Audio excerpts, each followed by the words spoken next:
لما تشوف الصورة دي قول وش الحفلة دي في مالطا، بس لما تكتشف بقى ان المطربة دي كانت موجودة في الرياض. يا مسبتي لا استنوا بس قبل ما تلطموا، الرياض دي على بعد كام كيلو متر من مكة والكعبة. يا مسبتي يا مسبتي يا مسبتي. طب انتوا يا جماعة متأكدين ان ده موسم الرياض ولا يكون موسم التزاوج واحنا اللي فاهمين غلط؟ المجتمع ده انا بقول بقى دلوقتي اللي عايز يعمل عمرة او عايز يعمل حج يا دوب يلحق بسرعة، لان بالشكل ده قريب جدا جدا الاصنام راجعة.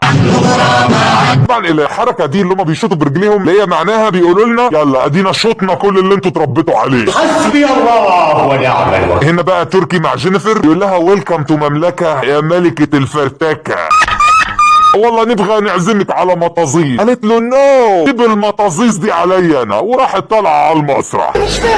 هنا بقى بتقول له يعني هو ار يو، يعني انت ماسك ايه هنا؟ قال لها بالمنظر ده انا يا دوبك ماسك نفسي.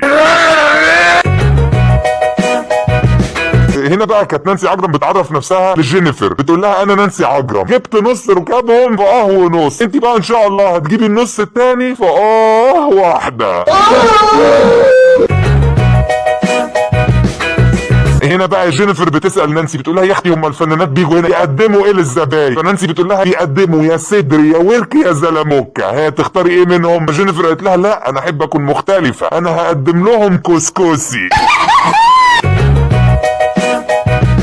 هنا بقى واضح ان جينيفر كانت بتعرف نانسي على اللي جنبها، بتقول لها مسيو سعيد فتله، فنانسي قالت لها ده اللي بياخد لك فتله يعني؟ جينيفر قالت لها لا ده ماي مصمم ازياء، بس هو اسمه فتله لان كل فساتينه بتبقى عباره عن فتله.